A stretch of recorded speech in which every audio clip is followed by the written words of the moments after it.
Hey guys! This week we are going to be reading a book called Sandy's Circus. The author is Tanya Lee Stone and it is illustrated by Boris Kulikov. Okay. So, Sandy's Circus, a story about Alexander Calder.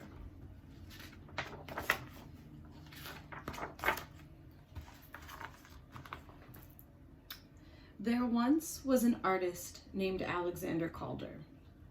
Only he didn't call himself Alexander, and he didn't call the things he made art. Everyone called him Sandy. He had been making his objects since he was a kid. Sandy's mother was a painter. His father was a sculptor. Even though they moved from Pennsylvania to Arizona to California to New York, and back to California, his parents always made sure Sandy had a workshop and tools.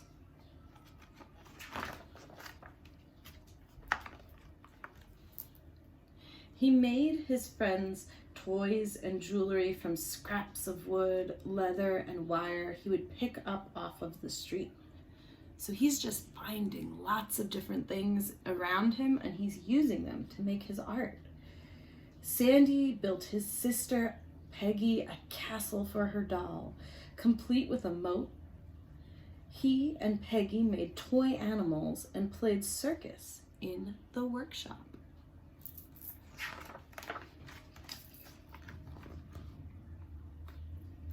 Even though Sandy loved creating things, he didn't always want to be an artist. He went to college and learned more about making things by studying to be an engineer. Sandy had different jobs, but never really liked any of them. Then he worked as a fireman in the boiler room of a ship. One night, he was sleeping up on deck, sailing between San Francisco and New York. When he woke up, he was awestruck. On one side of the ship was a fiery red sunrise. On the other, the full moon shone like a silver coin. So there's the moon and the sun, and he can see all these things at the same time. The sight made Sandy want to go to art school, and he did.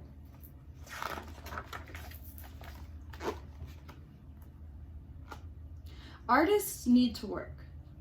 A newspaper hired Sandy to draw the Ringling Brothers and Barnum and Bailey Circus. For 2 weeks, day and night, he went to the stadium drawing as many different parts of the circus as he could. He loved sketching the elephants, the flying trapeze, the lion tamer, and the dancers. Sandy sat in different parts of the theater to see from up high, down low, off to the side.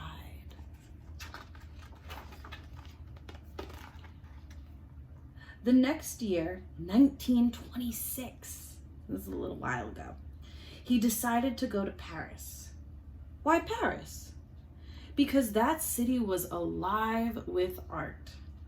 And Sandy said, in Paris, it's a compliment to be called crazy. Sandy rode through the streets of Paris on his orange bicycle. He carried a roll of wire around his shoulder and a pair of pliers in his pocket. So that's his wire.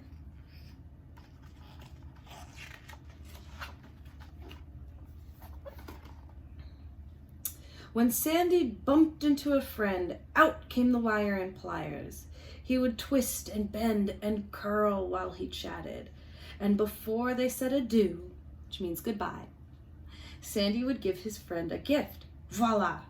A small portrait of the person made of wire. So he made these sculptures of his friends out of the wire that he was carrying around.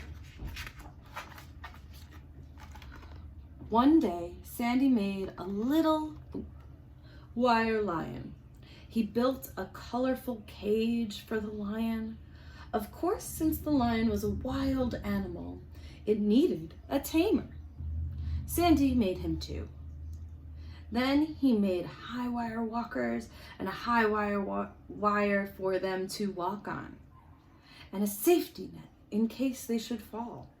and a flying trapeze and a red stage, Sandy started to see a whole circus come to life before his eyes. So we can see parts of the circus over here.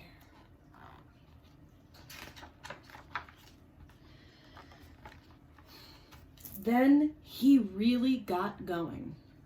His huge hands worked with tiny pieces of wire, cork, cloth, buttons, yarn, string, leather, paper, and bits of wood. He twisted and shaped and curled and cut and carved until Sandy was ready to put on a big top circus show. His circus filled 2 suitcases. Click, click.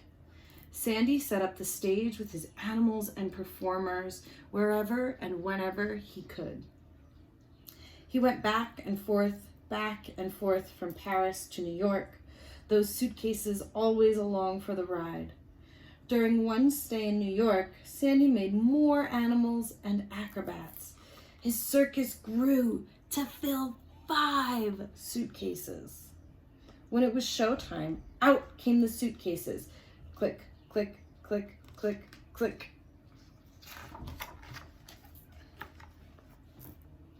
A friend wound up the gramophone to start the music. Sandy boomed a greeting to his audience in the voice of his wire ringmaster, Monsieur Loyal, announcing the performance was about to begin. On his knees, this bear of a man worked the springs and strings and levers of his clever creations, making them leap, run, and dance. So all of his little sculptures can move, and these people are coming to watch him put on a show. Hear the whistle blow, horns blare, see the flying flippolinis flip. The lion roars, the lion tamer tames, seals bark, tossing a ball from nose to nose.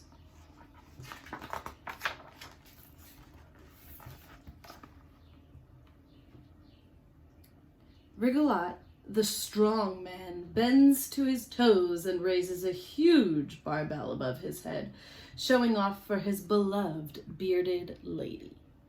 Horses gallop, birds flutter, dogs dance on whirly, twirly legs.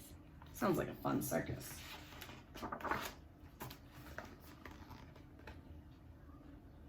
Cattivo the clown plays tricks on his fellow performers. He dangerously distracts the axe thrower just as he hurls his axe at the wire girl. Oh no! Injury under the big top. But never fear. Help is on the way. Sirens wail. 2 wire rescue workers race in to carry the girl off on a teeny tiny stretcher. Sometimes the show went on for hours. There were chariot races and bucking broncos, a belly dancer, camel, and kangaroo. Sandy crawled around on his hands and knees, arranging his wire animals and circus folk, setting them in motion to perform for the crowd. After the grand finale, he brought them all back for a bow. Encore! Encore! The crowd laughed and clapped and cheered for more. Word spread throughout Paris and New York. Everyone wanted to see Sandy's circus. They loved how full of joy and fun it was. They loved how Sandy's work was always in motion. People said, he has discovered in playing a new world.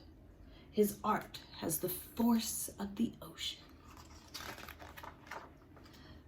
Sandy delighted in crafting things that moved.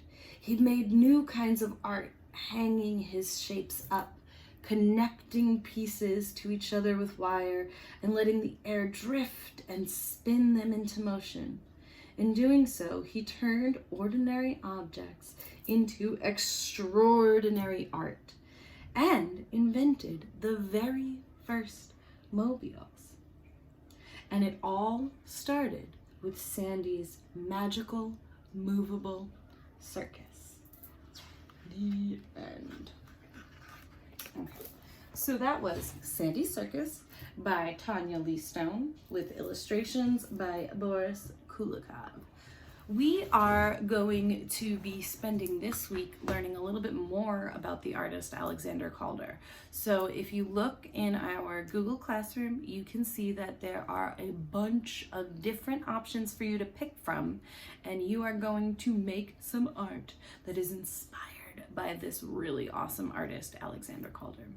Okay, I am super excited to see what you guys make this week. And I will talk to you soon. Bye.